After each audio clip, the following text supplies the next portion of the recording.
Центральное обслуживание. Мы работаем, вы отдыхаете. Привет. Я хочу поговорить с вами о трубопроводе. Вам не кажется, что ваш трубопровод слегка стар? Несовременен? Так, у центрального обслуживания появились трубопроводы нового дизайна, любого цвета, которые подходят под ваш интерьер. Спешите приобрести новый трубопровод, пока они еще есть в продаже. Любой дизайн и цвет на ваш вкус.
Шел 1913 год. Президентом был Вудро Вильсон. Группа влиятельных банкиров многие годы трудилась, чтобы достичь своей цели – организовать негласный государственный переворот и начать контролировать американское правительство. Первое, что они сделали, начав захват власти, это убедили государственного секретаря Филандро Нокса солгать американцам и сказать им, что 16-я поправка о подоходном налоге была принята Соединенными Штатами. А это было не так. Банкиры понимали, что подоходный налог в итоге осядет в их карманах. Вследствие этого обмана американцы стали считать, что их труд облагается налогом. Конгресс и президент прекрасно знают об этом обмане. Этот факт даже подтвердили на недавнем судебном разбирательстве.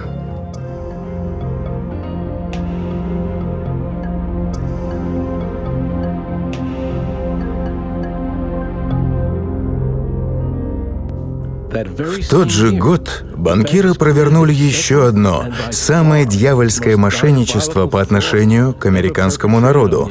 Они дали взятки сенаторам, чтобы те издали закон о Федеральной резервной системе, не имея на это конституционной поправки. Все, кто согласен, скажите «я». Они сделали это во время рождественских праздников, когда многие сенаторы были дома, проводили каникулы со своими семьями. Вот так появился неконституционный закон о Федеральной резервной системе. Они были умны. Они понимали, тот, кто печатает деньги для Америки, будет контролировать правительство. Банкиры выиграли, а американский народ проиграл. И все из-за политиков, которые продали свою душу за доллар. Теперь Федеральный резерв мог легально печатать доллары. Как говорил мэр Ротшильд, «Дайте мне контроль над денежным запасом страны, и мне не важно, кто создает ее законы». Он знал, что он и другие банкиры отныне будут контролировать законы нации. Государство передало банкирам свое самое важное право, и теперь ему пришлось одалживать у них деньги и платить проценты, чтобы финансировать правительство. Снизился уровень жизни американцев, они стали платить государству подоходный налог. И все ради того, чтобы дать банкирам дополнительную прибыль. Президент Вудро Вильсон, который подписал закон о Федеральном резерве, позже с сожалением сказал: «Я очень несчастный человек. Не желая того, я разрушил свою страну. Великое индустриальное государство теперь во власти кредитной системы. У нашего правительства больше нет свободы взглядов. Оно избирается не по убеждениям, не голосованием большинства. Наше правительство подчинено решениям и порабощено крошечной группкой людей». Федеральный резерв был создан Конгрессом в 1913 году. Ему было передано право, которое по Конституции США раньше принадлежало Конгрессу – печатать деньги и определять их ценность.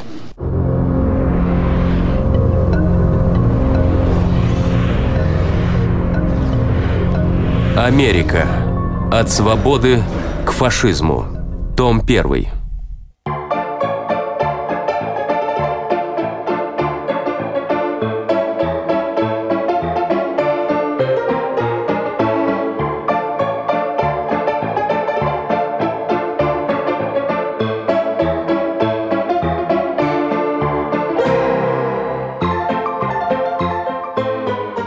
Как вас зовут? Джен Крептинг.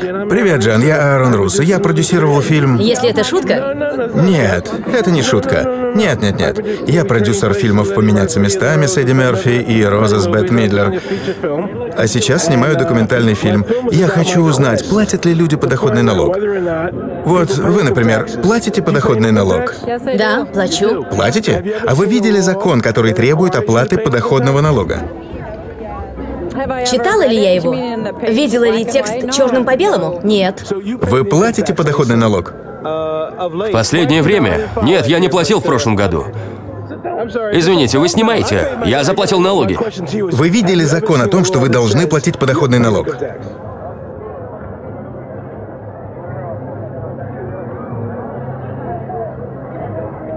Закон — это парень со значком и с пистолетом. Он может посадить в тюрьму, вот и закон. Я ненавижу налоговую службу. Они зло. Вы боитесь налоговой службы США? Нет, я не боюсь, я канадец. По-моему, это неконституционно. Я об этом слышала. Но чтобы не было проблем, я плачу. Если бы я знал закон и не боялся, что меня посадят в тюрьму, я бы не платил налоги. Нет, я бы не платила. Ну что, стала бы платить? Я бы не стала. Зачем кому-то платить? Мы должны делать то, что нам говорят, иначе мы плохие американцы. Вы бы платили? Нет. Вы заплатите? Нет. Зачем платить налоги, если это не нужно? Подоходный налог нелегален, потому что это прямой, а не пропорциональный налог, как указано в Конституции. Если это неконституционно, почему мы это делаем?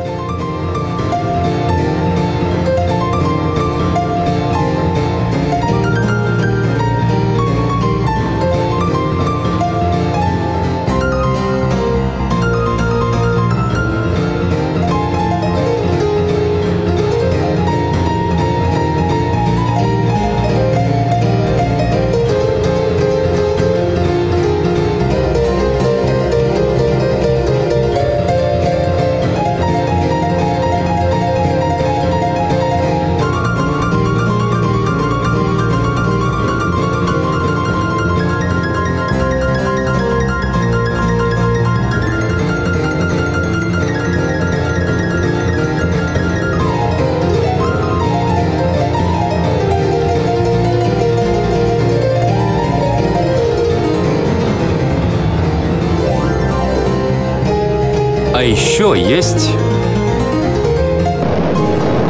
федеральный подоходный налог.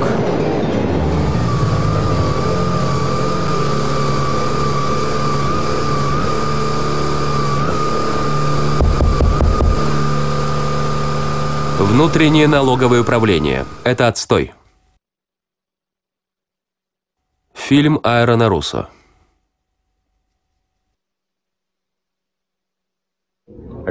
Я был уверен, что в книге есть закон, в котором говорится, что надо платить подоходный налог. Конечно, он есть, просто в данный момент я точно не могу сказать, где он.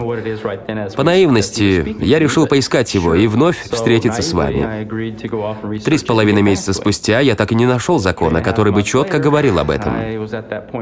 Я ничего не нашел. И многие, кого я знаю, тоже не нашли. У меня не было выбора, и я уволился.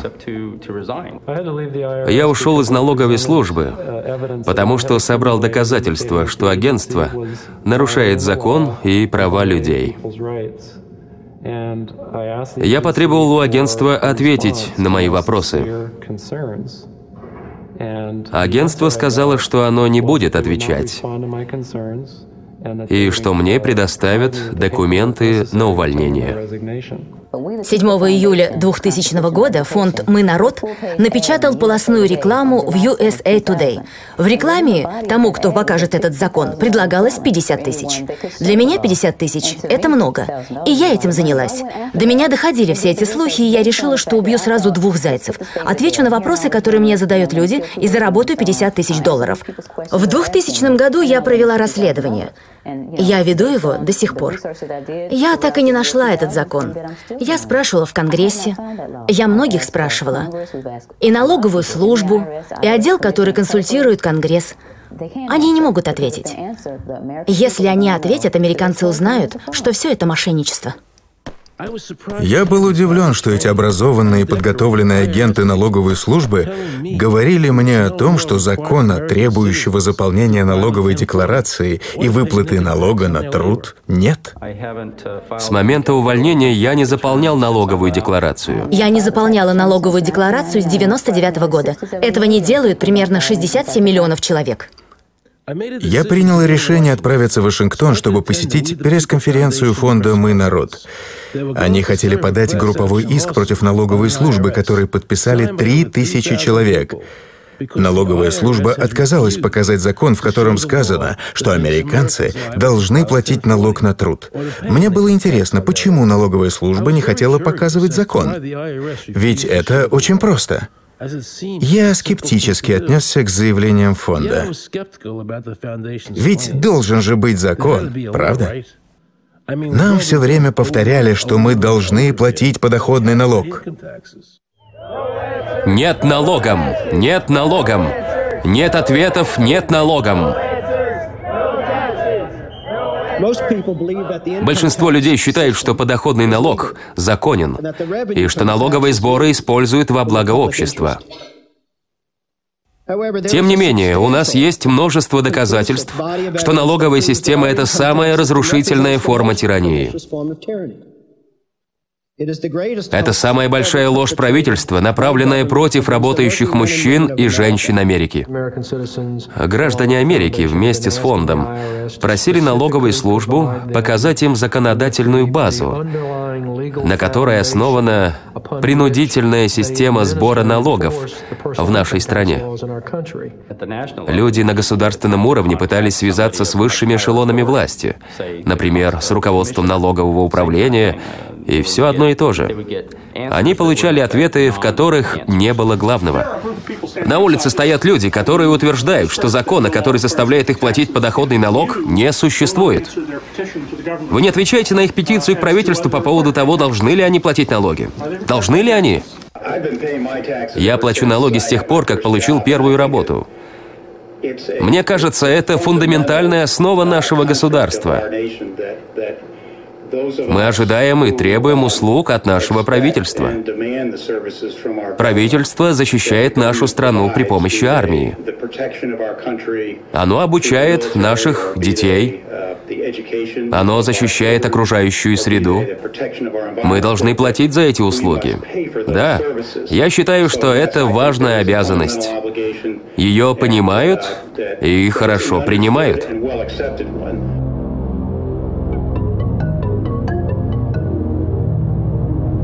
Мы с Джо Беннистером встречались в Белом доме с советником Клинтона по экономике Джейсоном Фирманом. Он принял протест для президента. 2 июня я позвонил и разговаривал с ним. Он сказал мне: «Мы решили, что вопрос легальности подоходного налога не является вопросом первостепенной значимости для Белого дома. Мы не будем проводить конференцию по этому вопросу».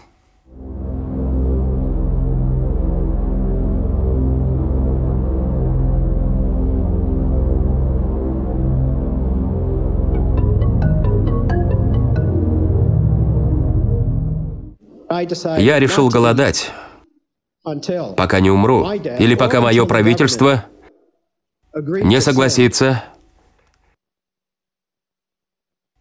выделить экспертов, которые должны встретиться со специалистами движения «Налоговая честность». Благодаря помощи конгрессмена Барлетта было заключено соглашение. Я очень рад, что через несколько месяцев работы Мы договорились о публичном симпозиуме с участием налоговой службы и Департамента юстиции, потому что некоторые вопросы выходят за рамки полномочий налоговой службы. На прошлый День Благодарения Департамент юстиции и налоговая служба сообщили конгрессмену Барлетту, что они отказываются от участия. Конгрессмен Барлетт подождал до конца января, а потом сообщил мне, что он тоже не будет участвовать. Как вы думаете, почему вам удалось избежать наказания за неуплату налогов? Во-первых, я ничего не избегал. Я не прячусь.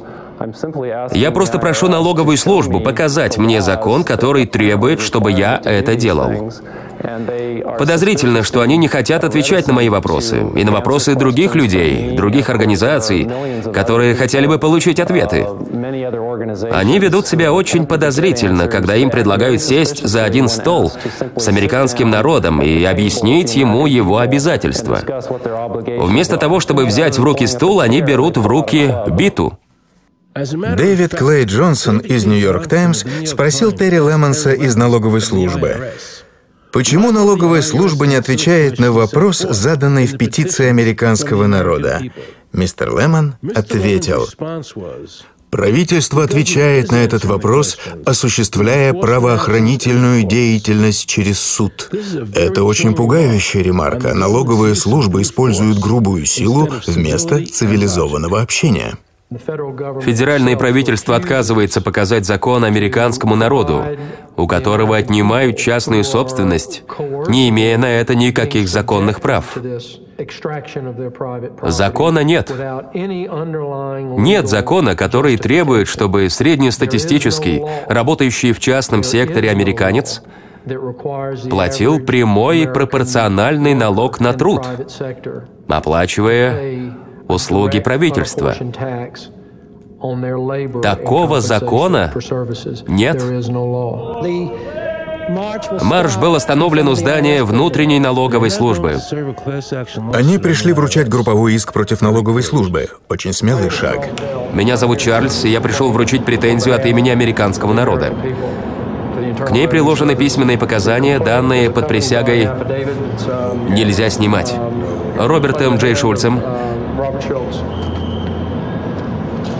Мы сообщим вам номер дела. Дело принято, спасибо. Да, спасибо, хорошо. Спасибо, что уделили время. Америка, крошки, свобода! Сегодня американцы сообщили своему государству, что мы не дадим нарушать наши права. Мы получим ответ на наши петиции. Это законные петиции, в которых мы выражаем недовольство. Они гарантированы первой поправкой нашей Конституции. Мы хотим, наконец, получить ответы. 31 августа 2005 года федеральный судья Эммет Салливан постановил, что правительство не обязано отвечать на вопросы американского народа, хотя это и гарантировано первой поправкой. Наши судьи посчитали, что правительство не обязано показывать законы, которые оно применяет, а пресса даже не написала об этом. Кто дал суду право принимать антиконституционное решение? Ведь Конституция — основа американского образа жизни.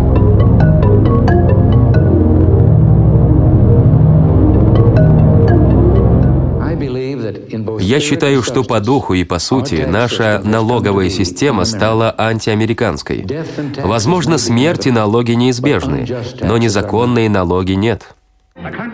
Если вы считаете, что налоговую систему надо менять, я знаю, что делать. Если вы платите слишком много, подождите, я с ними разберусь. Мистер Харви, я хочу вас кое-что спросить. Что правительство делает с налогами, которые мы ему платим?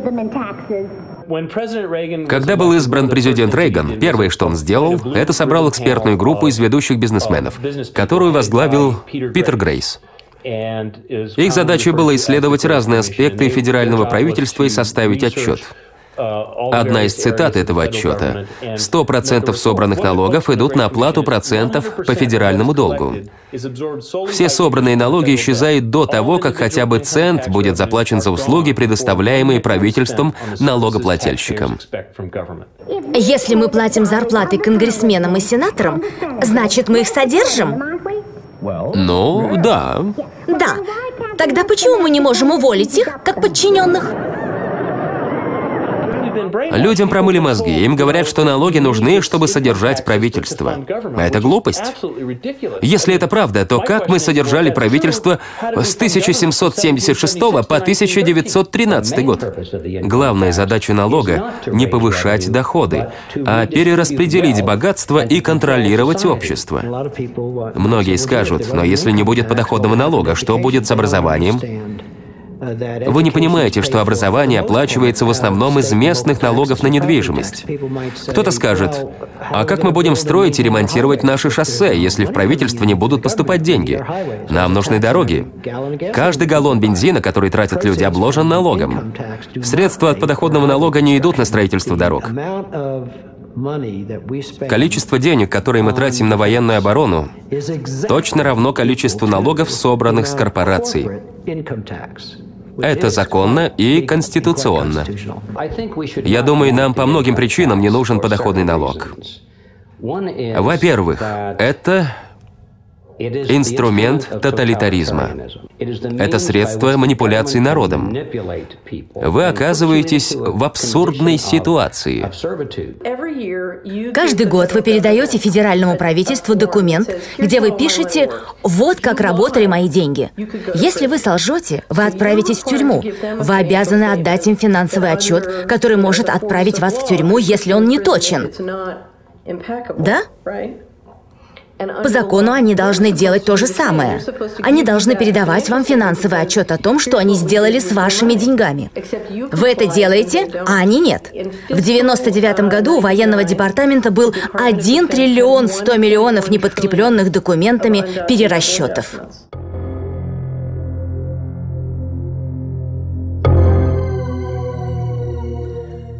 На следующий год эта сумма увеличилась до 2 триллионов 300 миллионов.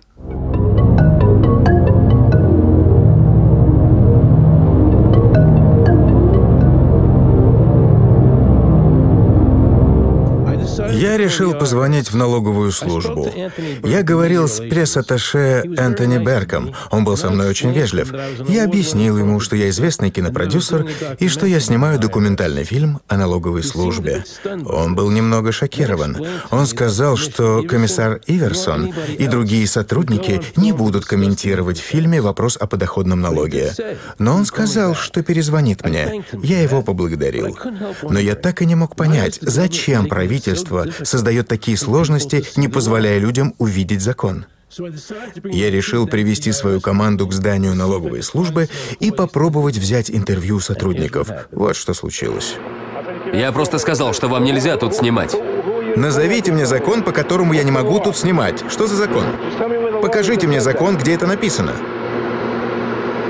Вы можете показать мне закон, где это написано? Америка свободная страна? Я сказал им, что тут нельзя снимать, а он задает миллион вопросов. Я сказал, что это федеральный закон. Я предупредил его, что тут снимать нельзя. Если я не могу тут снимать, покажите мне такой закон. Я хочу задать вам вопрос. Я хочу спросить, сэр. Потом появился представитель национальной безопасности. Оказывается, я угрожаю Вашингтону. Есть водительские права? Да? Уберите камеру. Мне пришлось убеждать сотрудников службы, что я не Усама бен Ладен. Я все еще надеялся, что налоговая служба позволит мне с кем-нибудь поговорить. Почему они не вышли? Почему так нервничали? У меня появилась неприятная мысль. Вдруг нам надо бояться собственного правительства? С этой печальной мыслью я пошел на встречу с несколькими экспертами по налогам. Если вы посмотрите законодательство в поисках закона, по которому надо платить налог, вы его не найдете. Закона о том, что простой американец, получающий зарплату в сфере частного бизнеса, должен платить налог, не существует. Конституция разрешает два вида налогов. Они называются прямые и косвенные. По Конституции можно брать налог с чего угодно. Главное, чтобы налог был прямым, и средства были распределены соразмерно.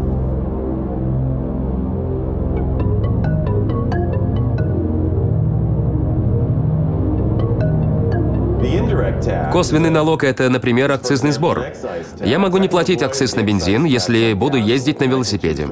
Я могу не платить акциз на табак, если не буду курить. Или буду растить собственный табак.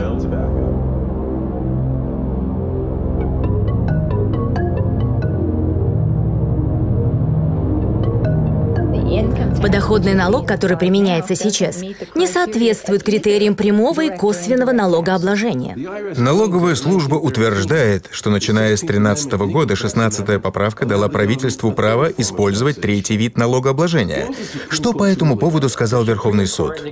В деле Стентон против Baltic Mining Co. Верховный суд пришел к простому выводу. В 16-й поправке нет указаний на новый вид налогообложения. Были и другие судебные разбирательства, где выяснялось, что 16-я поправка не вводит новые налоги и не меняет налоговое законодательство, зафиксированное в Конституции. В период с 1916 по 1923 год было несколько дел в федеральном суде. Стрэндон Индепенденс против Хобарт, Southern Pacific против Лоу, Бауэр против Карба Эмпайр, Бернетт против Хармелл и Дойл против Митчелл. Все очень просто. Конгресс пытался провести закон о доходе в 1884 году. Верховный суд признал его неконституционным. Если Верховный суд говорит, что нечто не соответствует Конституции, это так. В 1913-м они попробовали снова, и Верховный суд сказал, в 16-й поправке нет указаний на новый закон. Если тогда это не прошло, значит, там ничего нет. Для введения налога на зарплату американцев, которые работают в 50 штатах страны, нет никаких конституционных основ. Точка. Спор окончен.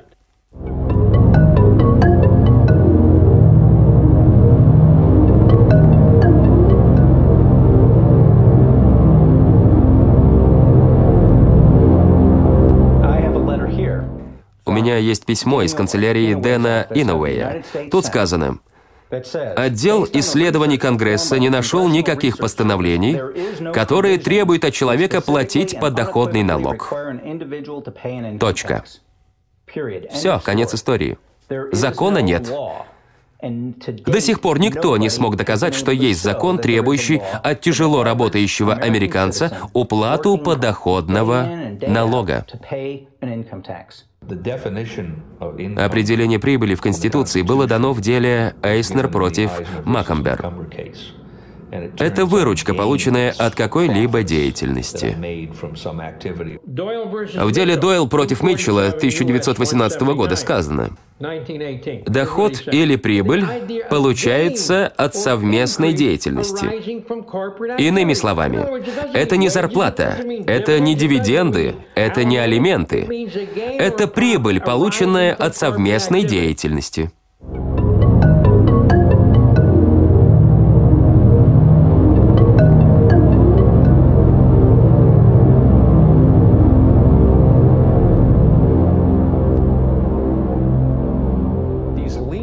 Аресты за неуплату налогов, наложенные на американцев, это всего лишь голословные обвинения. Они не подтверждаются третьей стороной, например, судом. Они незаконны. Если у вас проводят аудит, вы должны воспользоваться первой поправкой о свободе слова, чтобы выяснить, на каком основании у вас проводится проверка. В налоговом кодексе нет оснований обвинять людей в уклонении от налогов. В кодексе нет ничего, чтобы позволяло агентам налоговой службы забирать собственность. Правительство замешано в этом юридическом шантаже.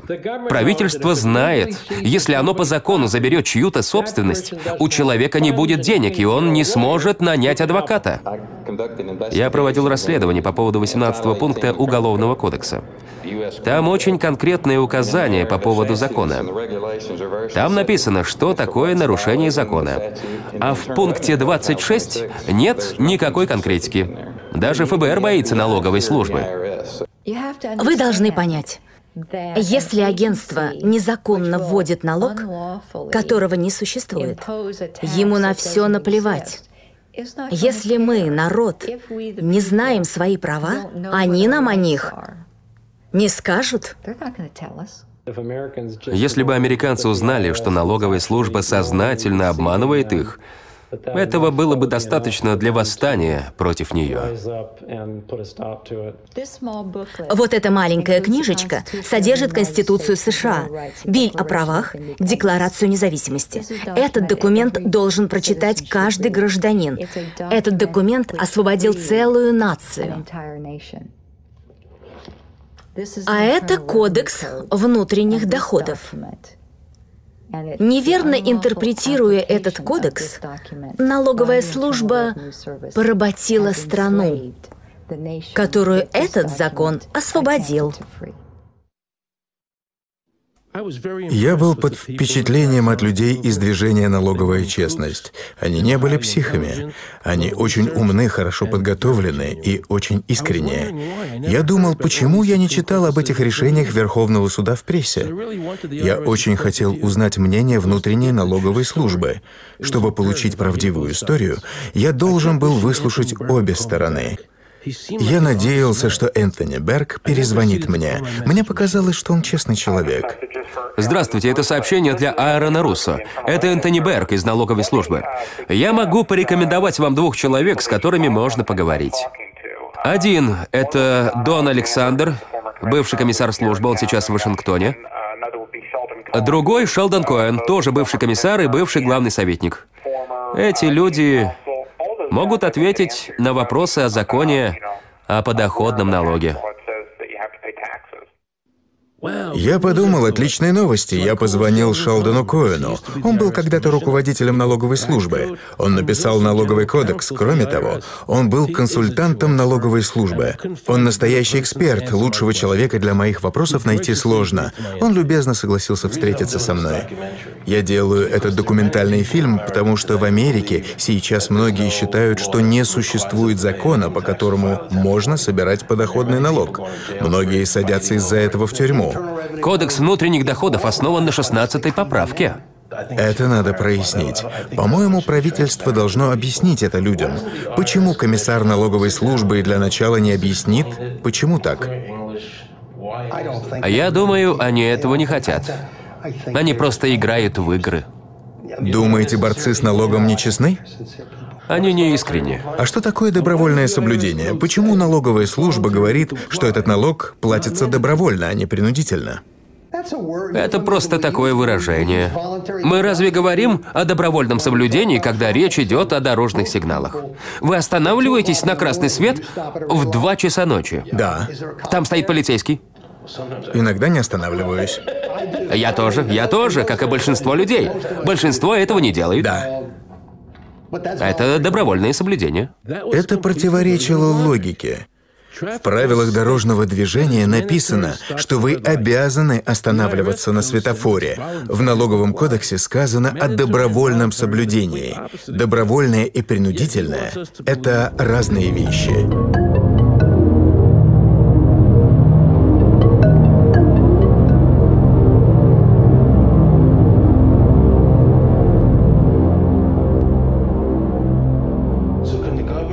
Так может правительство преследовать кого-то из-за информации, указанной в декларации? Да. Это не нарушает 6-ю поправку? Нет. В 6-й поправке сказано, что я не должен свидетельствовать против себя. Если вы пишете о своих доходах, вы ни в чем себя не обвиняете. Но за это можно сесть. Комиссар хочет, чтобы мы поверили, что заполнение налоговой декларации, за которую вы можете попасть в тюрьму, не является нарушением 5-й поправки о праве не свидетельствовать против себя. Это абсурд. Правда ли, что слово «прибыль» не определено нигде в Кодексе внутренних доходов?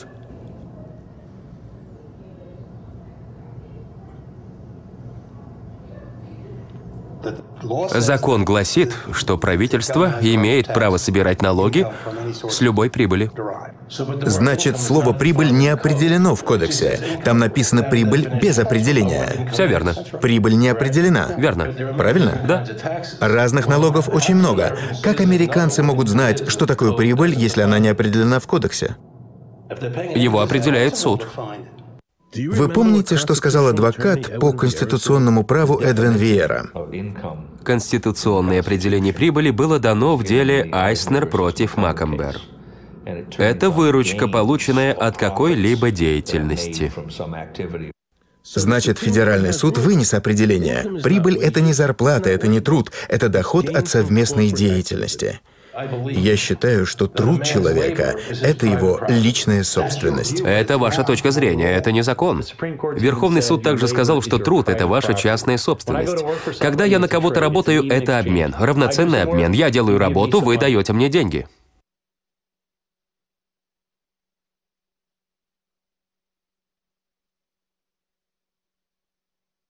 В 1916-м у нас было дело Брушейбера и Стентона, и по этим делам было решено, что 16-я поправка не дает государству права собирать новый налог. Я не буду спорить с вами об этом. Вопрос всплыл в деле Southern Pacific Co. против Лоу.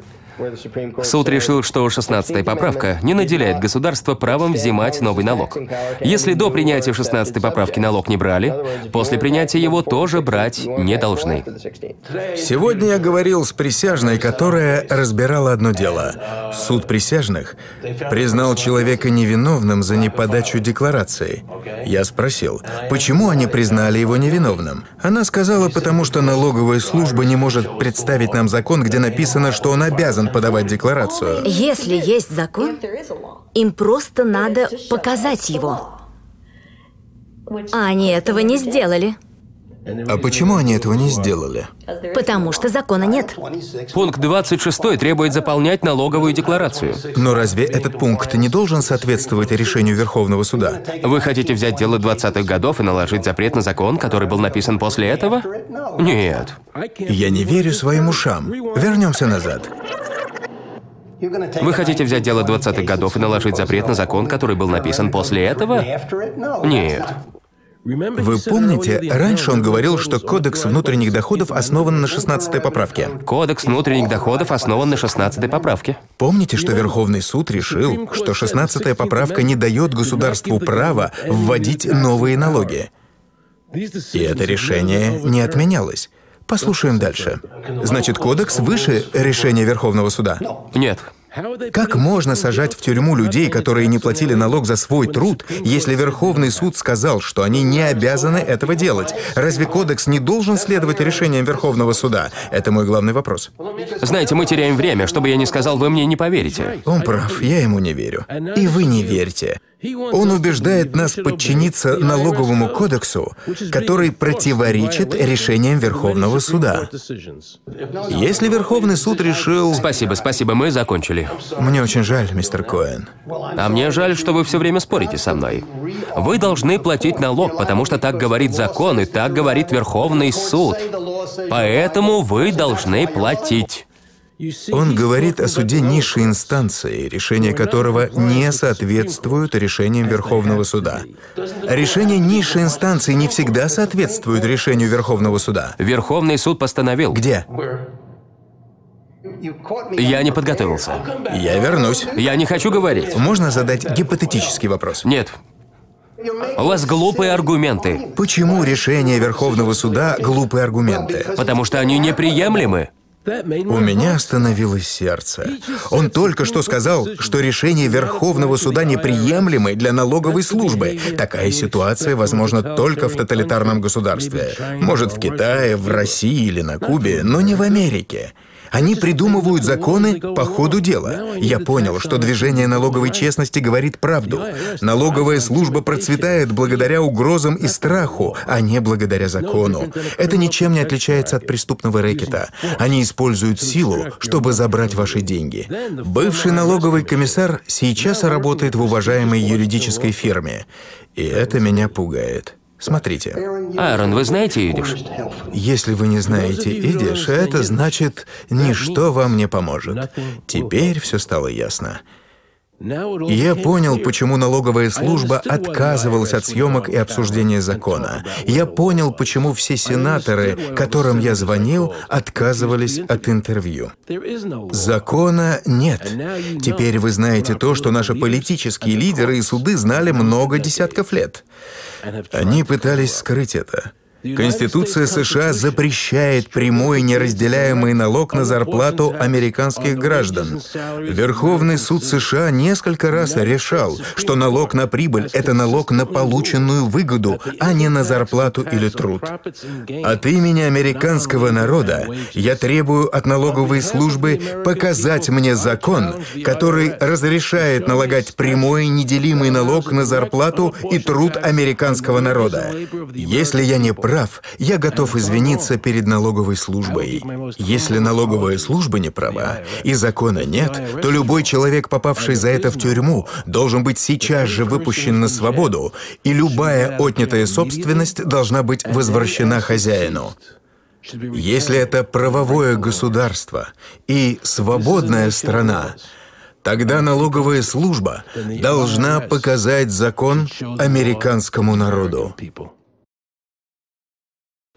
Я почувствовал огромную потребность узнать, почему присяжные признавали людей виновными в нарушении налогового кодекса, если закона для этого нет. Я пошел поговорить с Марси Брукс. Эта присяжная руководствовалась здравым смыслом и не позволила судье убедить присяжных признать подсудимого виновным.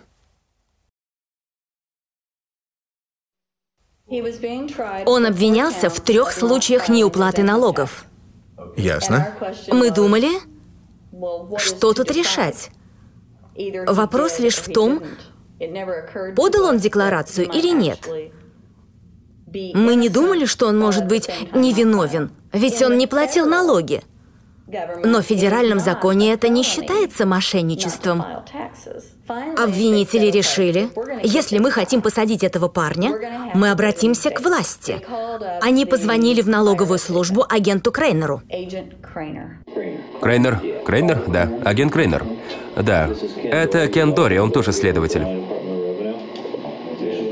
Вы получили мой запрос на копию приказа о делегировании полномочий? Я поговорил об этом с моим боссом, он сказал, мой значок дает мне полномочия. Значок дает вам полномочия. А я думал, нужен документ. Последний вопрос, который ему задала защита, написали ли вы свою речь заранее? И агент Крейнер посмотрел прямо на него, на нас, и сказал, я ничего не записывал. А потом мы увидели видео. Он сидел и писал речь. В этот момент судья должен сказать, агент Крейнер, это лжесвидетельство. Но никто этого не заметил. Это был апофеоз. Мистер Гарольд посмотрел на судью и сказал, я скажу вам то, что говорил уже много раз чиновникам. Покажите мне закон, который требует платить подоходный налог, и я буду рад это сделать. По какому требованию я должен это делать? И где тот пункт в законе, который требует от меня этого? Мой вопрос. Какой конкретно закон мы сейчас обсуждаем? Почему я обязан делать то, о чем вы мне говорите? Повторите вопрос точнее. Какой пункт в законе?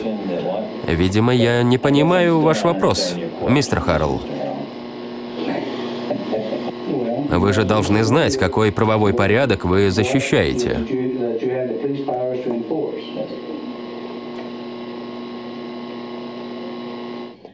Прокурор проигнорировал это. Он начал клеветать на мистера Харрелла.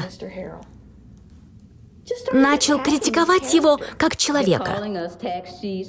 Они называют нас ворами, фанатиками, чудиками. Мне все равно, как вы меня назовете. Но у меня есть один вопрос. Где закон? Покажите мне закон. Они не могут позволить, чтобы это превратилось в дебаты. Если они ввяжутся в спор, они проиграют. Поэтому они оскорбляют людей. Нам показалось, что они вели себя высокомерно. Они унижали мистера Харрелла и хотели, чтобы мы в этом участвовали. Судья Куган посмотрел на нас и сказал, «Я проинструктирую присяжных в соответствии с законом». Нам дали время на размышление. Судья обещал дать нам закон. Мы долго искали его, но ничего не нашли. Мы написали судье записку, запросив копию закона. Через 10 минут нам пришел ответ. У вас есть все, что нужно. Но закона не было. А он обещал. Я почувствовала, что меня предали. Ведь он обещал дать нам закон. Ведь в суде главное — закон. Мы сделали запрос, а он все равно ничего не сделал. Почему он этого не сделал? Потому что закона нет. Помните, что мы говорим о законе штата Иллинойс? Он действует в Иллинойсе. Мы взяли закон, прочитали его несколько раз. Все говорили мне, но ведь это закон Иллинойса. Я сказала, подождите, посмотрите, что написано в начале. Любому, кому необходимо подать декларацию о доходах в федеральные органы, необходимо подать декларацию в налоговые органы Иллинойса. Я сказала, если у него не было необходимости подавать декларацию о доходе, то это аннулирует закон Иллинойса. 2 человека все время повторяли, но ему сойдет это с рук. Я говорю, что сойдет с рук, если он ничего не делал? Если нет закона, он его не нарушает. Он просто защищает свои права. Мы запретим ему это делать? Один из присяжных встрепенулся, вытаращил глаза и сказал, значит, мы не обязаны платить подоходный налог.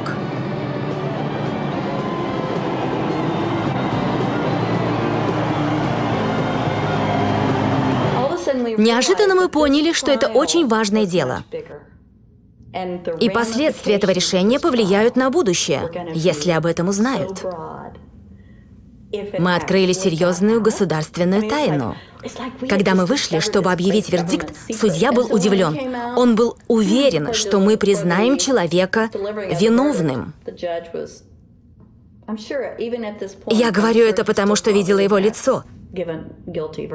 Когда объявили о невиновности подсудимого, он побелел. Он не верил в это. Во второй раз люди в зале вскрикнули от удивления. Судья весь покраснел. Он был в ярости. Судья встал и ушел. Я сидела там и думала, это настоящая победа народа.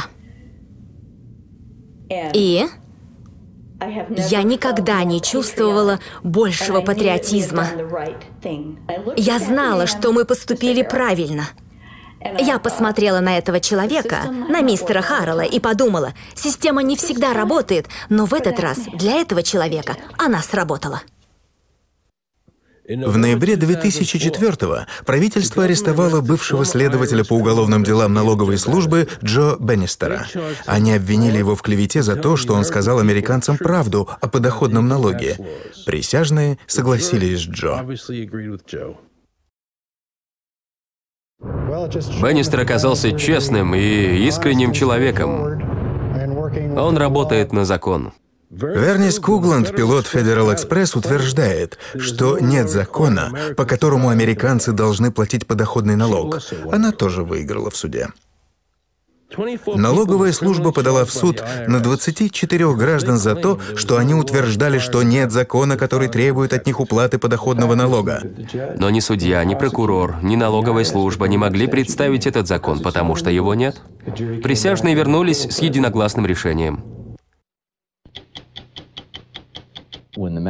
Когда к делу подключается суд и проводятся правомерные действия, мы на 100% опровергаем все эти аргументы.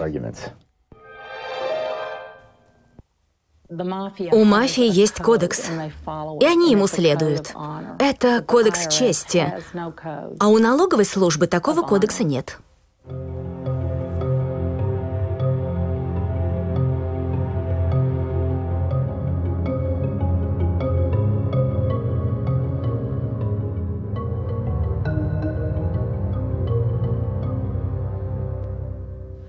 Познакомьтесь с судьей Доусоном. Этот судья занимался делом Ирвина Шифа.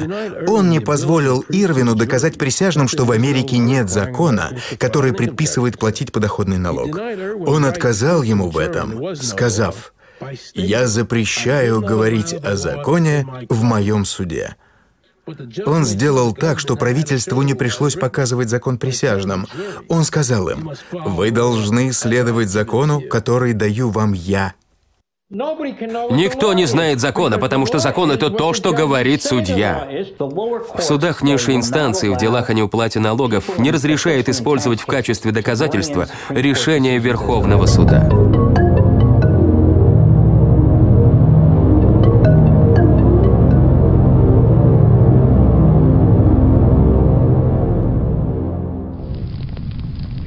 Мы видим федерального судью, который говорит присяжным, что решения Верховного суда несущественны. И снова в прессе, которая защищает нашу свободу, ничего.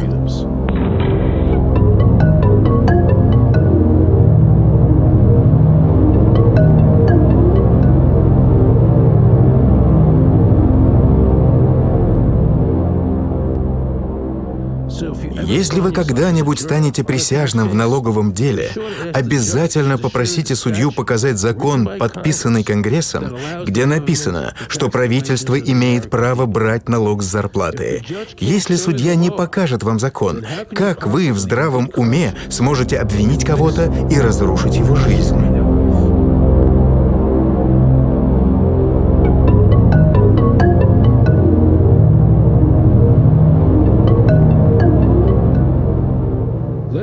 Давайте посмотрим, как налоговая служба обошлась с одним из самых великих американских героев. В детстве он был моим кумиром. Джо Луис был американской иконой. Он победил в первых 27 боях. Коричневый бомбардировщик быстро стал чемпионом среди тяжеловесов. В 1939 году его нокаут немца Макса Шмелинга, истинного арийца, восхитил миллион американцев. Еще один удар прямо по корпусу. И Шмелинг падает. Победа! После бомбардировки Перл-Харбора Джо отдал все выигранные деньги в антивоенный фонд. Я делаю это не для себя, я делаю это для страны. Это лучшее, что может сделать каждый. Я согласен, но ты отдаешь очень много денег. Мы все должны помогать нашей стране в тяжелое время. Джо пошел добровольцем в армию и защитил свой титул во время службы. На этот раз он отдал свой гонорар в фонд армии. Я рад сделать то, что сделал бы любой американец. Поскольку на чеках было его имя, налоговая служба потребовала с него налог, несмотря на то, что он не получил ни цента. В конце войны Джо вручили орден, но люди не знали, что налоговая служба отнимала у него по $50 тысяч в год только по процентам от его долга. Когда у Джо умерла мать, оставив ему $600, налоговая служба тут же забрала их. Они также конфисковали трастовые фонды его детей. Джо приходилось выходить на ринг до 37 лет, хотя он уже был не в форме. И все, чтобы платить долг налоговой службе, который уже вырос до $1 миллиона. В конце жизни, чтобы свести концы с концами, Джо пришлось работать швейцаром в гостинице Лас-Вегаса.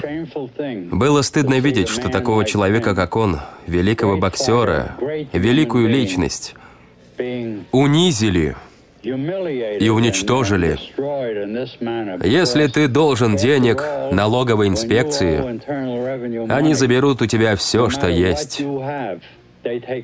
Они забрали очень много у Джо Луиса.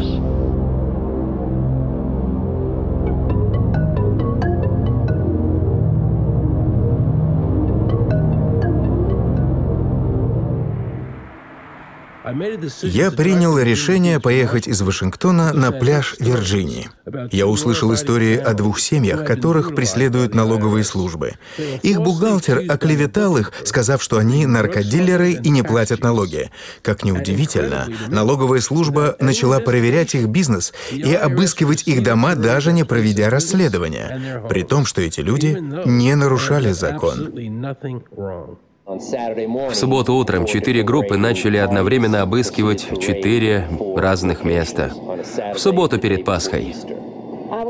Я работала, была в пекарне. В дверь вошли люди. Сколько их было? 15 или 20 человек. 15 или 20 вооруженных агентов? С собаками и с оружием. Они сказали, чтобы я собрала всех в кухне, в пекарне. Они осмотрели весь ресторан. Они вырывали вилки из рук клиентов, которые завтракали, и приказывали им выйти. Мне позвонила Эйди. Она сказала, что-то случилось, что-то не так. Я выскочил из кровати и побежал в душ. И вдруг слышу, как мой сын кричит «Папа!». Я делаю вот так, меня отбрасывает на дверь, и я падаю. К моей голове приставляют пистолет, спрашивают, где Скотти Миллер. Я кричу «Папа!». Я орал от страха. И тут я слышу «Мистер Миллер!». Они отдергивают занавеску и приставляют пистолет к голове со словами «Не двигайтесь». Девочки визжат. Моя маленькая дочка устроила пижамную вечеринку, и у нас ночевали 4 девочки. Это был ад. В моей спальне было 3 человека с огромными пистолетами. Они следили, как мы одеваемся. Я пыталась закрыть дверь, а он придержал ее ногой. Он собирался сидеть и смотреть, как мы одеваемся. Я ему говорю: извините, нет. Соседи были понятыми. Вы все были голыми? Они дали мне полотенце. Я прикрылся полотенцем. А полотенца хватило? С трудом. С трудом. В этот момент они разговаривали об оружии. Это было безумие. Они рылись везде, во всех ящиках. Я протягиваю руки к ящику с бельем, чтобы надеть трусы, а они орут: «Не трогай!» и наводят на меня оружие. «Стой на месте, не двигайся!» Я говорю: «Подождите, я просто хочу надеть трусы, тут женщины». Агенты забрали все. Как вы сохранили свой бизнес, если они все забрали? Мы работали в каморке. Мы потребовали вернуть наши вещи. Мне сказали, когда правительство забирает вещи, их нельзя получить, пока не будет заведено дело. Только тогда можно продолжать свой бизнес. Они оставили себе все.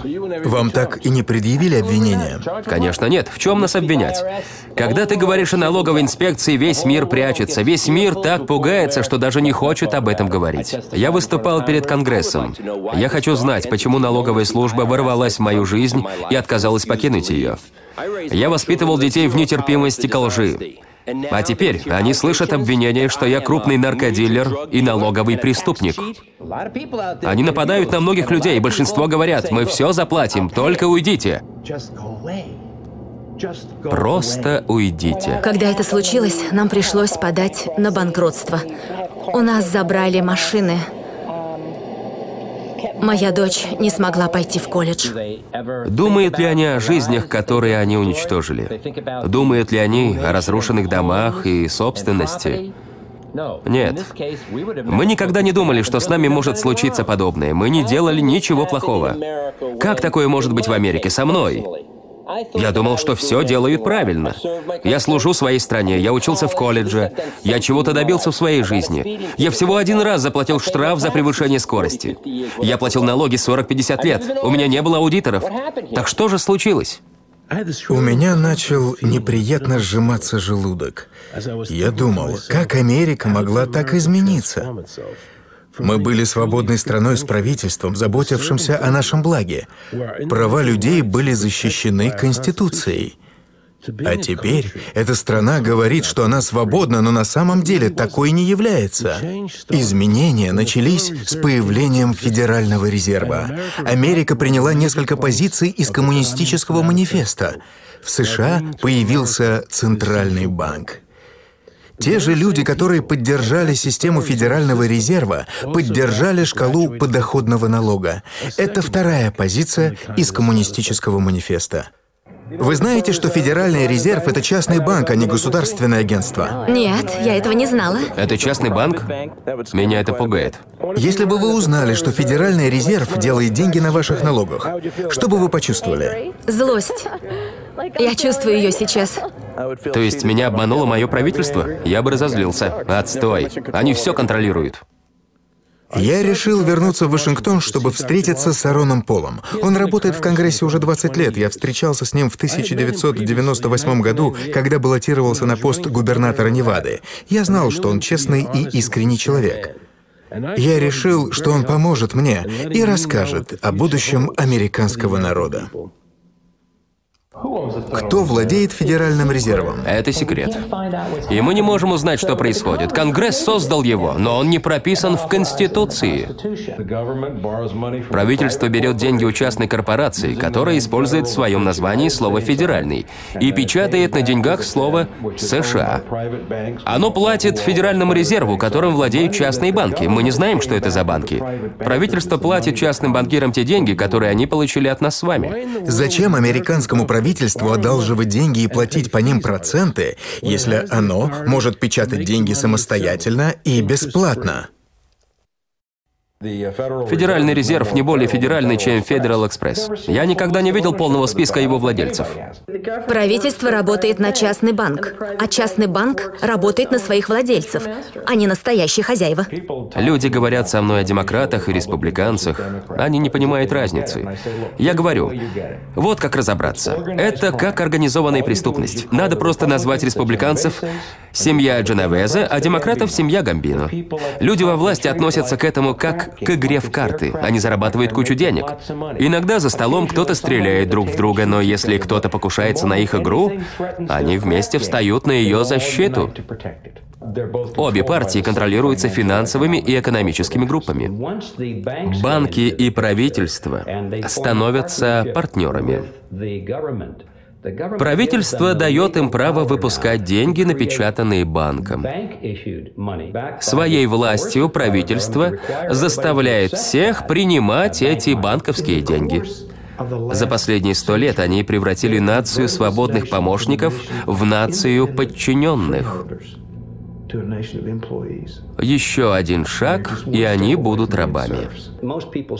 Люди тратят большую часть своих денег на налоги, проценты и инфляцию. И все эти деньги идут двум группам, которые составляют картель, а также их партнеру – федеральному правительству. Значит, если Конгресс использует свою законную власть и закроет Федеральный резерв, американцам станет проще жить. Правительство должно создавать, выпускать и распространять деньги. Создание и выпуск денег – это главная прерогатива правительства и его главная созидательная возможность. Приняв эти принципы, мы обережем налогоплательщиков от безмерных процентов. Деньги из хозяев превратятся в слуг человечества. Авраам Линкольн. Нынешнюю молодежь буквально с пеленок убеждает, что кредиты – это замечательная вещь. Нельзя портить свою кредитную историю. Надо делать все возможное, чтобы пойти в банк и получить большой заем. Нет таких людей, которые владеют своей собственностью, которые владеют своими домами, которые владеют собственным бизнесом, которые финансируют его. Они все должники. Современный молодой человек не понимает, что его затягивают в паутину, в ловушку. Это пагубная система, но она ему нравится. Он думает, это замечательно. Я купил себе красный корвет. Я буду должником до конца своей жизни, но все отлично. Решение было принято. Давайте поднимем налоги, пусть все уезжают работать за границу. Вместо того, чтобы поднимать уровень образования, мы будем оглуплять Америку, и средний класс исчезнет. Большинство людей в этой стране превратились в топливо для долговой машины. Когда человек одалживает деньги, он накидывает на шею петлю. Он служит ростовщику. Именно для этого и создана Федеральная резервная система. Наш Конгресс, управляемый банками, помогает им и дальше порабощать людей. Они принимают новые законы о банкротстве, по которым людям будет сложно объявить о банкротстве и начать все сначала. В то же время они позволяют банкам брать очень высокие ставки по кредитам. Так демократы и республиканцы работают с банками, чтобы поработить нацию. Индустрия кредитных карт активно вкладывается в политиков. Увы, большое количество. Это кажется вполне естественным. Индустрия кредитных карт спонсирует правительство, чтобы они защищали ее, даже если это идет вразрез с желаниями избирателей. Это случается очень часто.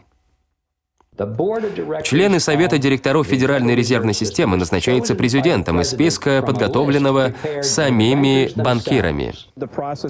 Идет процесс поиска нового Алана Гринспана. Он проводится небольшой группой людей из списка номинантов. Важно, чтобы человек, которого я выберу, был независим от политики. Если американский народ когда-нибудь позволит банкам контролировать выпуск денег, банки и корпорации, которые вырастут вокруг этого, будут отнимать у людей всю собственность, пока их дети не проснутся бездомными на континенте, который покорили их отцы. Томас Джефферсон. Значит, Федеральный резерв — незаконная организация, функционирующая внутри правительства. Он незаконен. И мы дали этому так называемому агентству право подделывать деньги. У вас есть информация по Федеральному резерву? Как он работает? Они просто вводят что-то в компьютере. Ах, сегодня вам нужно 20 миллиардов. Вот вам 20 миллиардов. Они берут деньги из воздуха. Эти суммы взяты из воздуха. И этим воздухом оплачиваются счета. Значит, наши доллары не отличаются от денег в игре «Монополия».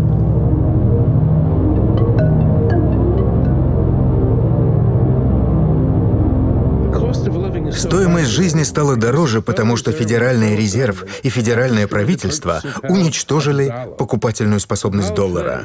Сегодняшний доллар на самом деле стоит 4 цента. И несмотря на это, Федеральный резерв, правительство и пресса говорят нам, что они защищают ценность доллара.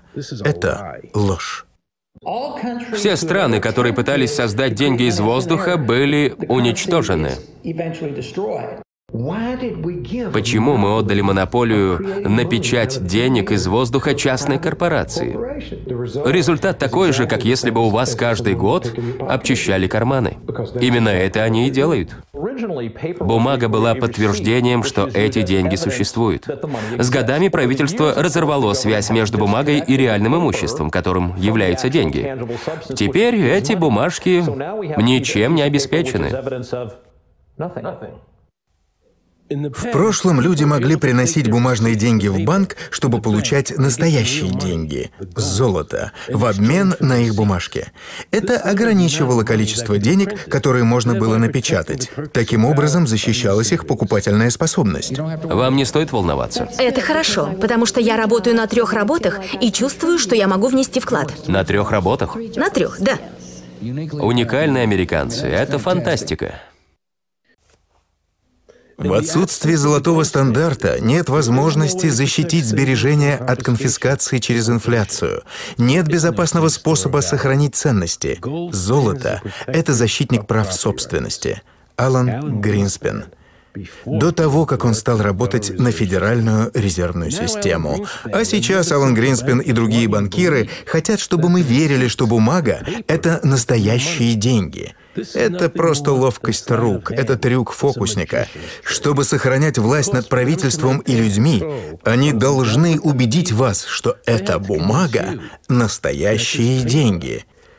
Это основа их власти. В нашей власти взять под контроль наше собственное правительство.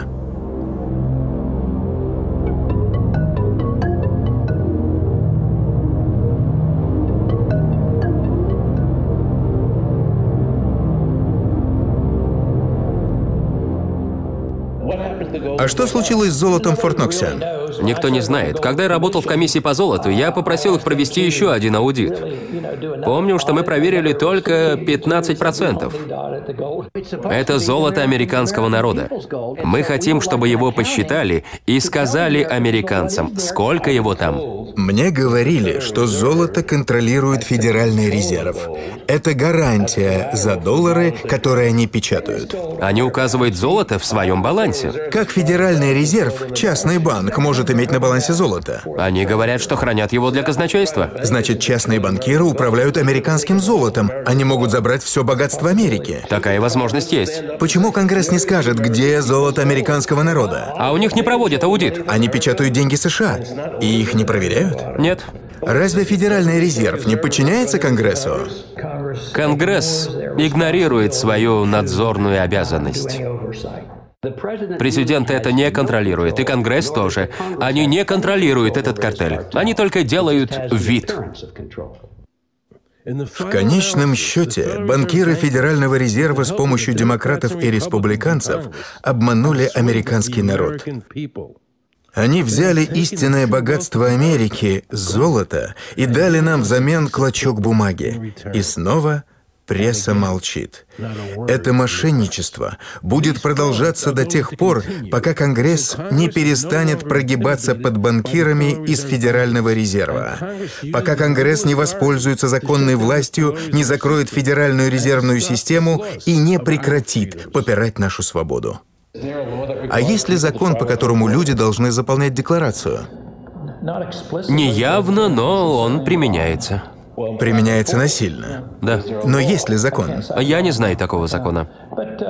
Но если они считают, что это закон, и у них в руках все оружие, это авторитарный подход. Ну да, это же авторитаризм. Значит, закон не управляет страной. Вам не кажется, что Америка все больше превращается в полицейское государство? Если это так, то вы, как конгрессмен, как вы смотрите на это? Я считаю, что мы движемся в этом направлении. Мы мало что можем сделать без разрешения. Отсутствие полицейского государства предполагает, что люди свободны, и вы не совершаете преступления, но делаете, что хотите. Сегодня нельзя начать бизнес, нельзя обрабатывать землю, почти ничего нельзя делать, нельзя пойти в банк, нельзя сходить к доктору без того, чтобы правительство не знало, что вы делаете.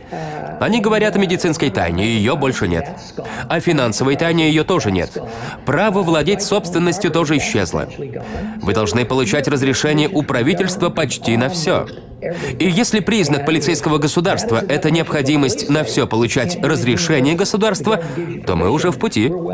Я надеюсь, что со временем людям это надоест.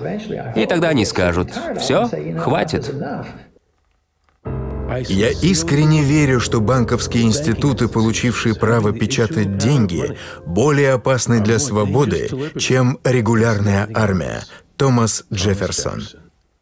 Вы должны понимать, что Федеральный резерв – это картель, состоящий из основных банков Америки. Страной правят они, а не федеральное правительство.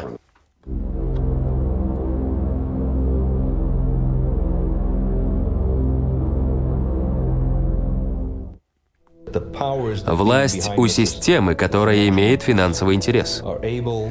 Они могут серьезно влиять не только на экономическую структуру страны, но и на ее политическую структуру.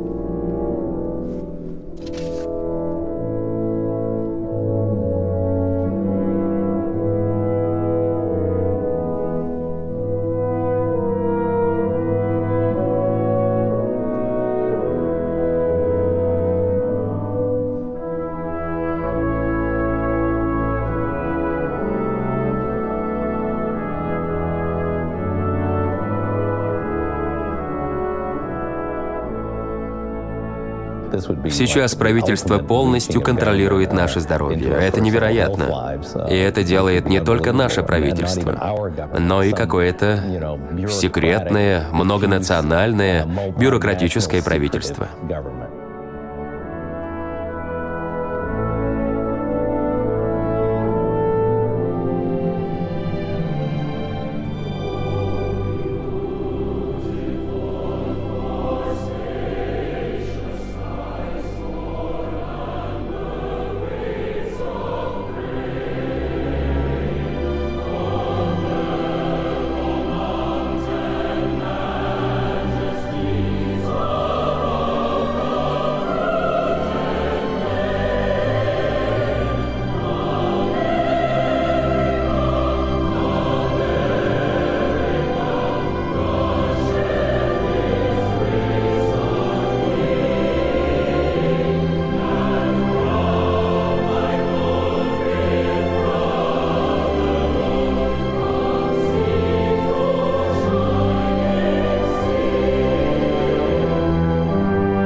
Я хочу заверить американский народ, что у меня есть власть, чтобы сделать это. Американцы хотят, чтобы мы защищали их гражданские свободы, и я это сделаю. Хранить и защищать Конституцию США. Конституцию США. Да поможет мне Бог. Да поможет мне Бог. Да поможет мне Бог.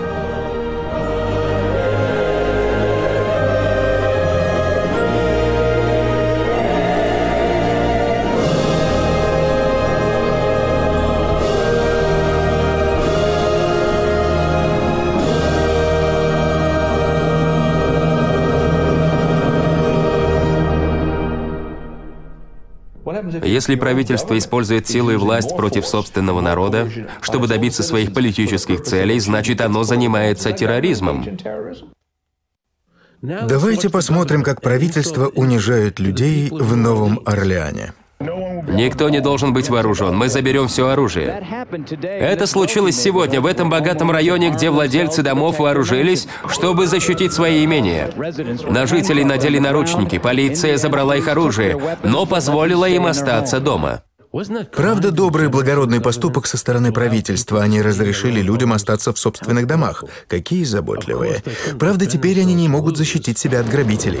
Многим полицейским и военным неприятно делать такое в американском городе. Не думал, что придется делать такое в своей стране. Мы идем по улицам, мы не хотим думать, что нам предстоит делать. Мы теряем право на собственность. Правительство отнимает у нас это право и находит все больше предлогов, чтобы отбирать его, используя суверенное право государства отчуждать частную собственность и закон об инкассации. Полиция может забрать вашу собственность, даже если вы ничего не сделали. Ваша невиновность не имеет значения, потому что так удобно правительству. Сегодня продвигается идея американизма. Но если вы снимете наклейку, вы увидите много общего с тем, против чего мы боролись. С коммунизмом, с нацизмом и фашизмом. Правительство хочет выпустить удостоверение личности и поставить посты для их проверки. Мы будем носить удостоверения, они поставят посты по всей стране. Разве не так делалось в нацистской Германии, против которой боролась Америка? Документы, пожалуйста, покажите документы. Предъявите документы. Кажется, я не взял их. В таком случае пройдемте с нами. Но, возможно, они у меня есть. Да, вот они. Эти документы просрочены на 3 недели. Вам придется пройти. Стойте! Стойте!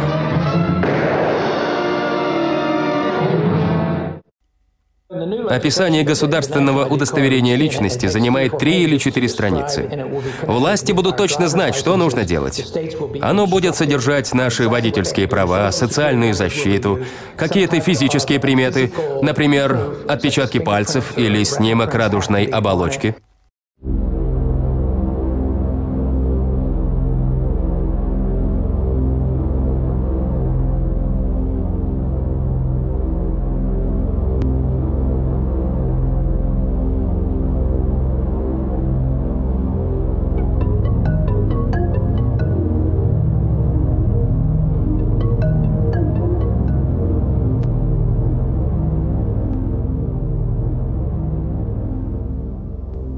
Америке пора проснуться.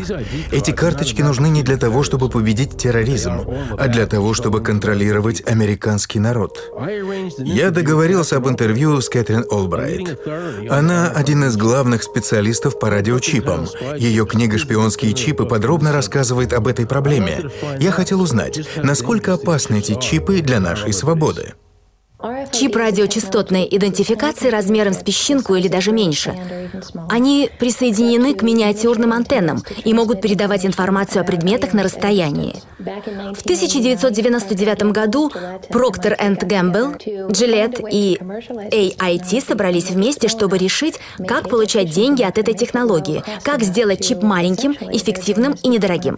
Они мечтают поместить этот чип на каждый продукт, выпускаемый на планете Земля.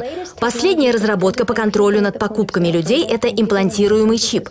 Его можно ввести в человеческое тело. Это маленькая стеклянная капсула размером с зернышко риса, в которой находится чип радиочастотной идентификации с медной антенной. Она тоже передает информацию на расстоянии.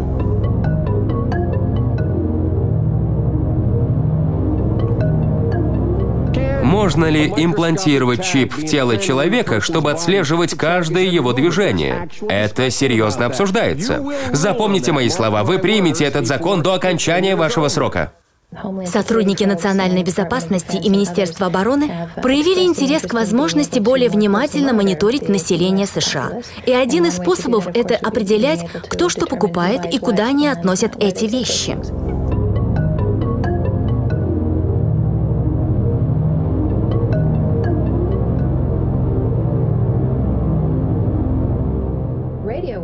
Радиоволны могут проходить через стены, через дерево, через то, что обычно должно защищать нашу частную жизнь. Например, через вашу сумочку, рюкзак или карман, через все, что на вас надето и что вы несете. Филадельфийский сыр фирмы Крафт был снабжен таким чипом и продавался клиентам. Они пометили им бритвы Меч-3 и бритвы-жилет, не сообщив об этом покупателям. Чип может даже быть точкой над буквой I на логотипе, на коробке, которую вы покупаете. Они хотели поставить считывающие устройства в каждом аэропорту, на каждом автобусе, на каждом поезде, в каждом порту, на каждой пристани. Но больше всего меня волнует идея установить эти чипы в деньги. Значит, можно будет отслеживать каждую банкноту, где она была, кому ее передали, и таким образом создать своеобразный аудиторский след. Это лишит нас анонимности наличных, которые мы сейчас имеем. Банкомат при выдаче денег будет считывать информацию, и наблюдатели будут знать, кто вы, потому что вы идентифицируете себя, прежде чем получить деньги. Когда вы пойдете платить в крупный магазин, они смогут пропускать деньги через считывающее устройство и определять, что, скажем, Аарон Руссо купил что-то в Уолмарте. Когда все, что вы будете делать, будет привязано к одному номеру, и вы уже не сможете платить наличными, вас можно будет лишить гражданства, просто выключив чип. И вы не сможете участвовать ни в каких общественных делах, даже покупать еду. С появлением Федеральной резервной комиссии американские граждане прошли путь от частных лиц с настоящими деньгами, обеспеченными золотом, к гражданам без личной жизни, потому что деньги стали цифровыми. Они могут забирать любое количество денег при помощи цифр, когда они этого захотят. Они могут следить за вами, когда захотят. Вы будете в их власти. Не дай бог это случится в Америке.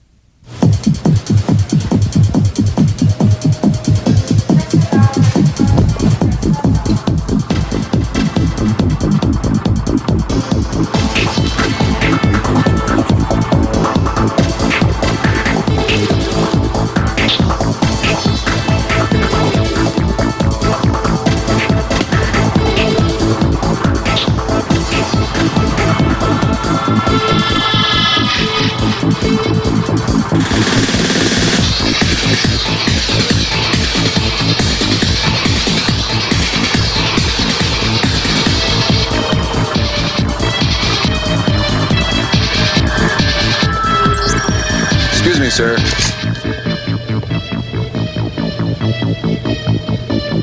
Forgot your receipt. Checkout lines. Who needs them? Have a nice day. This is the future of e-business.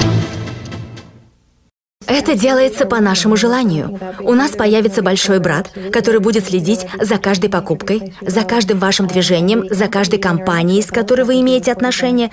Все это пойдет в правительство.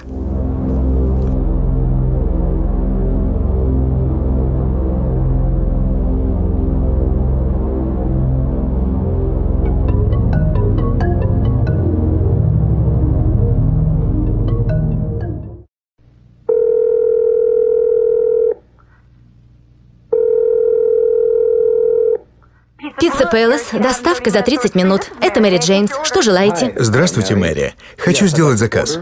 Это мистер Келли? Да. Спасибо, что позвонили. Проверим ваш идентификационный номер.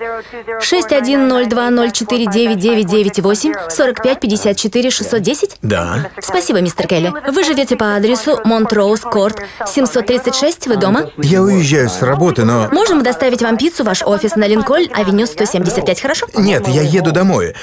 Откуда вы все это знаете? Нас подключили к системе. Ладно. Хочу заказать пиццу с двойной мясной начинкой. С вас дополнительно $20. О чем вы? Система показывает, что у вас гипертония и повышенный холестерин. По соглашению с вашей страховой компанией мы можем продать вам пиццу с двойной мясной начинкой, если вы подпишете документ, что берете ответственность на себя. Что? Но у нас есть наценка за обработку документов. С вас ровно $67. $67? Это включает доставку $15. Она покроет страховку водителя, так как он поедет через оранжевую зону. Я живу в оранжевой зоне? Теперь живете. Вчера на Монтроуз было еще одно ограбление. Вы можете сэкономить $47, если закажете бутерброд с ростками фасоли. К нему прилагаются палочки из тофу, вкусно и недорого. Но я хочу пиццу. Тогда вы должны заплатить $67. Вы только что купили билет на Гавайи, а он не дешевый. Но я вижу, вы взяли в библиотеке книжку «Как дешевле провести отпуск».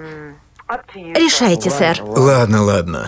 Я возьму бутерброд с фасолью. Хороший выбор, сэр. Надо сбросить вес перед пляжем. У вас талия 100 сантиметров? Бутерброд с бобами вам просто необходим. Сколько? Между нами в журнале «Фитнес для мужчин» есть купон на скидку на $3. Ваша жена Бетти подписана на этот журнал. Предоставьте купон, и с вас $19,99. Похоже, вы превысили лимит по всем вашим кредитным картам. Подготовьте наличные. Неужели нам настолько наплевать на наши права, что большие корпорации и правительства могут делать с нами, что захотят, даже не спрашивая нашего разрешения? Я знаю одно. Отцы-основатели отдали бы жизнь, чтобы в Америке не случилось то, что происходит сейчас. Скажем, я не приму государственное удостоверение личности. Если все откажутся от этих удостоверений, никто не сможет летать на самолетах, и тогда авиалинии обанкротятся. А если вы не сможете открыть счет в большом банке, вы всегда сможете сделать это в маленьком местном банке. Если мы не сможем зайти в федеральное здание, для меня это только плюс. Не позволяйте этим институтам диктовать, как нам проживать нашу жизнь. Это Америка. У нас есть свобода выбора. Вся власть принадлежит народу, а не правительству. Мы наделяем правительство властью, а не наоборот. Подумайте о мужчинах и женщинах, которые умерли во всех наших войнах. Они боролись за свободу, а не за банкиров из Федерального резерва. Вы думаете, что они отдали свои жизни, чтобы американцам, как собакам, вставили чипы? Чтобы у нас внутри был радиокомпас? Нет. Удостоверение личности с чипом – последний шаг перед имплантацией.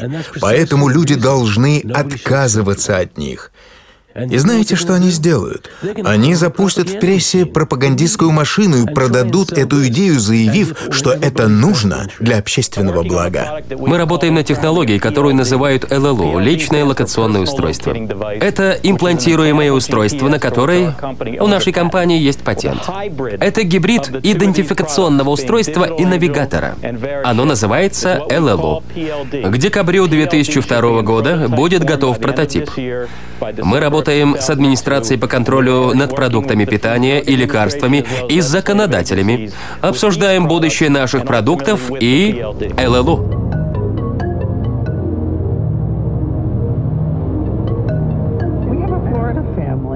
У нас в гостях семья из Флориды. Они первопроходцы, прокладывающие свой путь в будущее. Они добровольно согласились стать первыми обладателями чипа радиочастотной идентификации, которые имплантировали в их тела.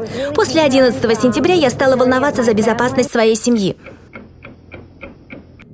Я не буду против, если мне имплантируют в руку чип, по которому меня можно будет идентифицировать. Кстати, об удостоверениях личности. Посмотрите, что произошло с женщиной во Флориде. У нее просрочены права. Выходите из машины, или я воспользуюсь электрошоком. Я не буду выходить.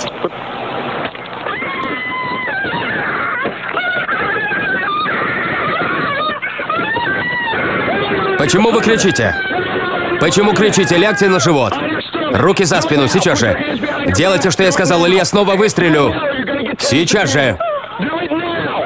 Я не могу. Сейчас же сказал. За спину. Руки за спину.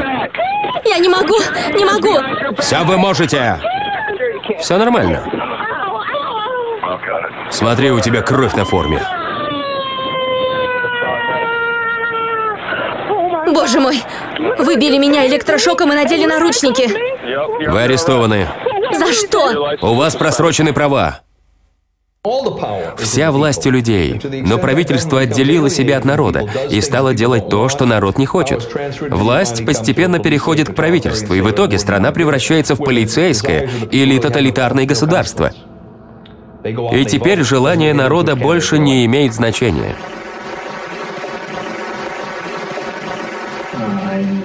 Я программист, работал на НАСА, я работал на Elxit Mobile и на департамент транспорта. Мистер Кертис, есть ли программы, которые позволяют подтасовать результаты выборов? Да. Почему вы считаете, что их использовали? Потому что в октябре 2000 года я написал прототип программы для конгрессмена Тома Финни. Я работал в компании во Флориде, которая сделала это. Вы сказали, сделала это? Вы говорите о подтасовке выборов. Она переставила местами проценты 54 и 49. Можно было изменить их как угодно, выбрать любой вариант. А могут ли люди, работающие на выборах в стране, определить, что ваша программа внесла изменения? Они ничего не заметят. А как можно выявить секретную программу, которая подтасовывает результаты выборов? У вас либо должен быть исходный код, или вы должны вручную пересчитать голоса и сравнить. Больше никак не определить.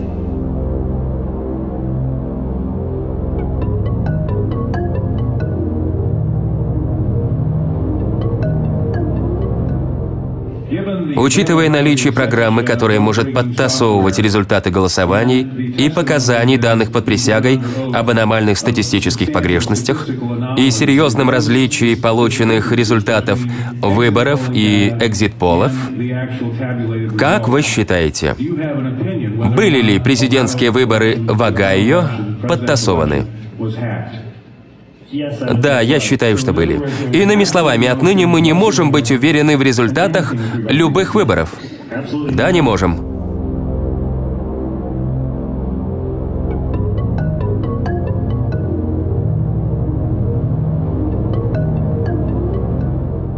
Любой, кто доверяет электронным устройствам для голосования, должен проверить голову.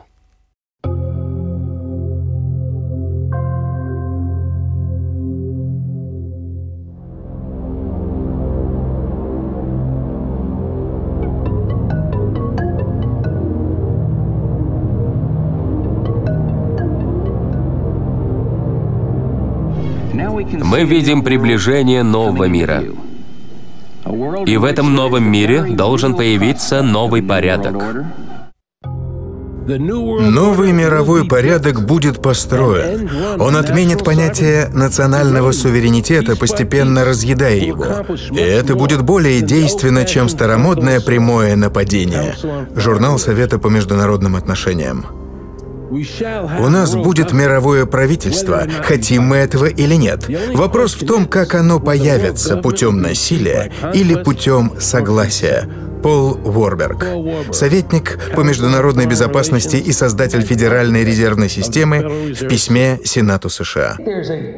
Эта группа собирается на международном уровне и играет в Бога с нашими деньгами. Джордж Буш именно это имел в виду, когда говорил о новом мировом порядке. Невозможно построить новый мировой порядок, опираясь только на полицию и военных. Я думаю, что финансы тут важнее, чем оружие. Банкиры всего мира работают вместе, чтобы создать единое мировое правительство. Глобальное полицейское государство будет более зловещим, чем то, о чем писал Джордж Оруэлл. Если каждому на планете имплантируют радиолокационный чип, банки и правительства смогут контролировать каждый наш шаг. Встроенный чип станет универсальной валютной системой. От нее будет невозможно скрыться. Вы будете полностью контролироваться теми, кто будет передавать электрические импульсы на этот чип. Эти стратегии разрабатываются Всемирной торговой организацией, Международным валютным фондом и Банком международных расчетов, который является центральным банком для всех центральных банков в мире. Большинство людей не понимает, что эти международные банки контролируют правительства стран. Они финансировали все войны, начиная с Первой мировой, и получали с этого прибыль. Человечество их не волнует. Война в Ираке — это попытка Федерального резерва и Государственного банка Великобритании контролировать Ближний Восток, сделав его частью нового мирового порядка.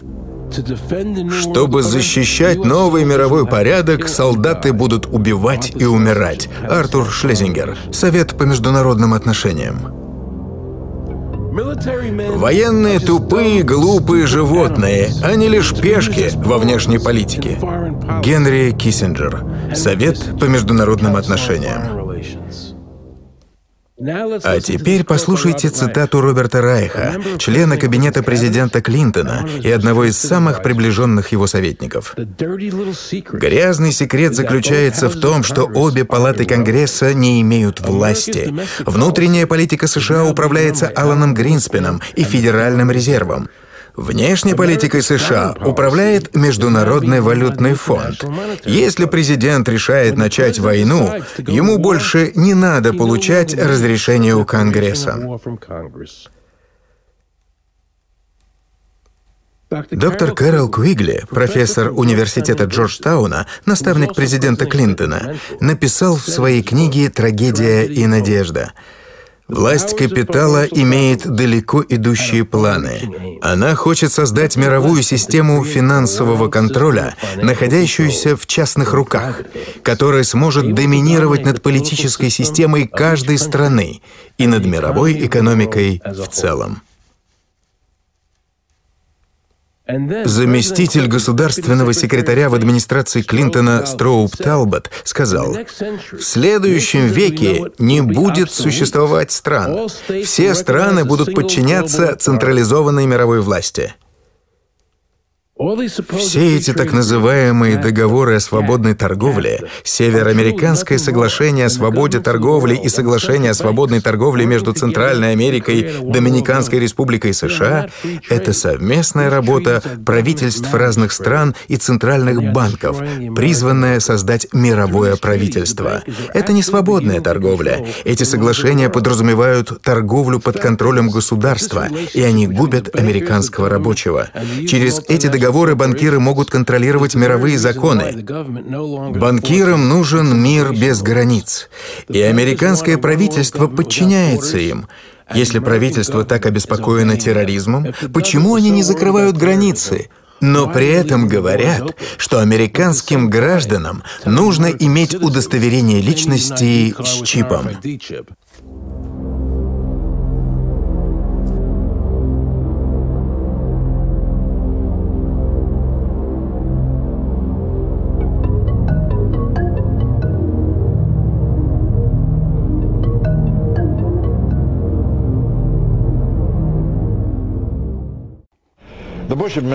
Политика открытия границ, которую проводит администрация Буша, игнорирующая ужесточение иммиграционных законов, имеет далеко идущие планы.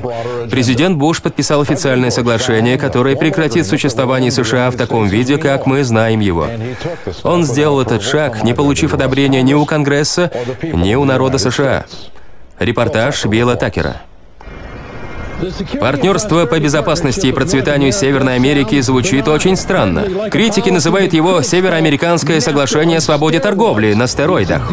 Об этом партнерстве мало кто слышал. Решение было снова принято очень узким кругом людей, находящихся у власти от имени инвестиционного класса. Рабочий класс и политики по всей стране, из общин, из городов, ничего об этом не знают. Тем не менее, оно было подписано президентом Мексики Висенте Фоксом, премьер-министром Канады Полом Мартином и президентом США Бушем в 2005 году.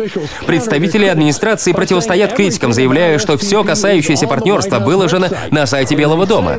Также они говорят, что партнерство не договор, а скорее основные приоритеты в отношениях между США, Мексикой и Канадой.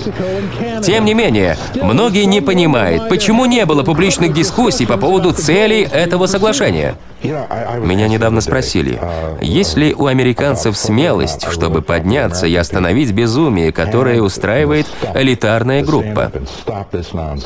Это противоречит нашим законам, нашей Конституции, нашим национальным ценностям. Я надеюсь и я молюсь, чтобы я оказался прав, когда ответил «да». Но это невероятно. Посмотрите, что случилось в Европе. Люди проголосовали против общеевропейской конституции. Они хотели, чтобы страны сохранили свой суверенитет. Но частные банкиры толкают правительство, чтобы они продвигали эту конституцию, хотя люди проголосовали против.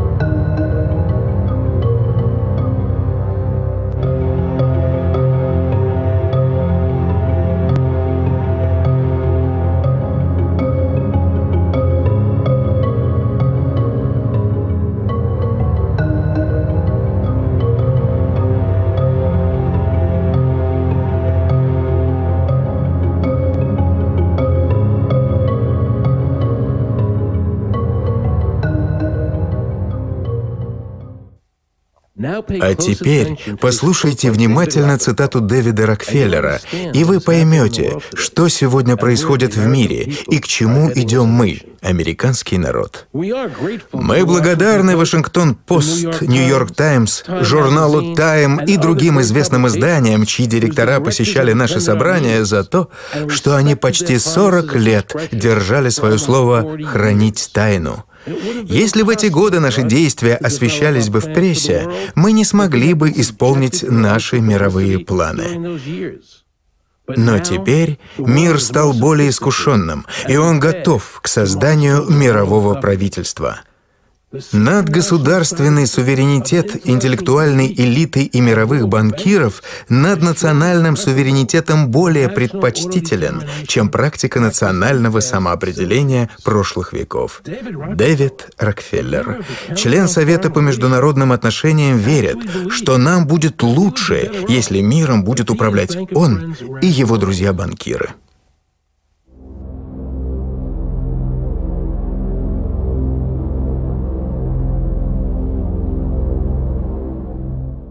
Даже у Муссолини была отличная цитата про фашизм.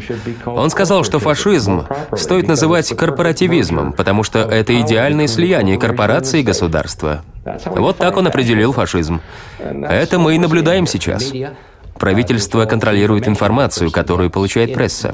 Они делают так, чтобы средний американец, смотрящий телевидение или читающий газету, сформировал определенное мнение.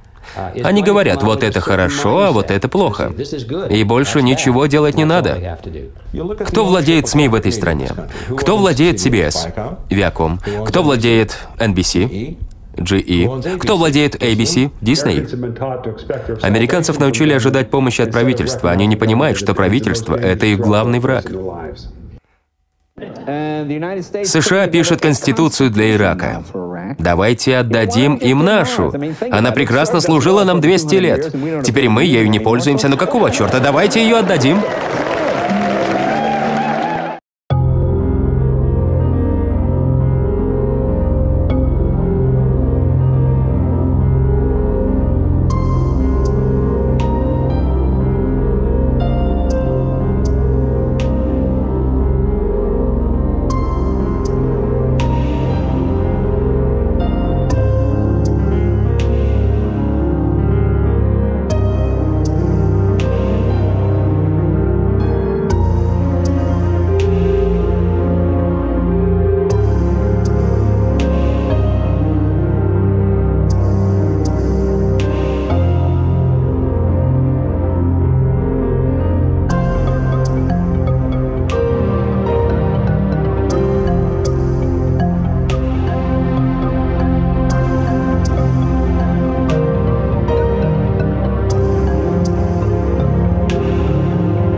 нравится старая идея, чтобы вы могли делать то, что вы хотите, если это не приносит вред другим людям.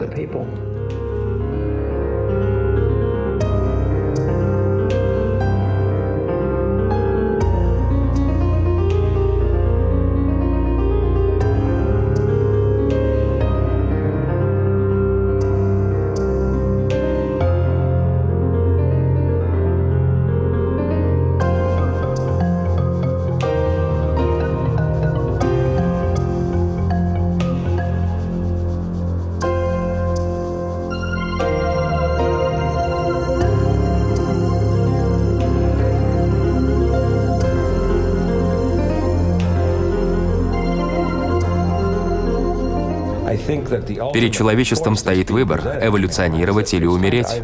Взрослейте или умирайте. Становитесь взрослыми. Ведите себя как взрослые. Возьмите на себя ответственность. Автор сценария и режиссер Аарон Руссо. Композитор Дэвид Бенуа.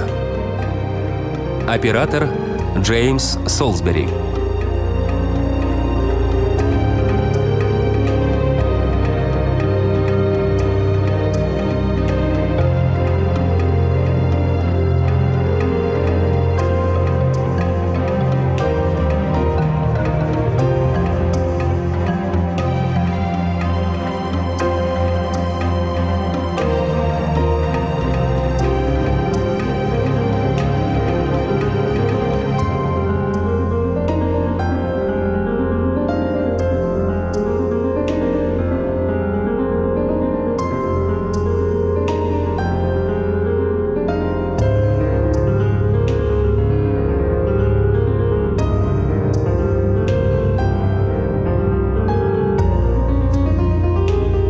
Этот фильм посвящен отцам-основателям и жертве, которую они принесли, чтобы дать нам свободу. Не позволяйте отнять у вас этот драгоценный дар.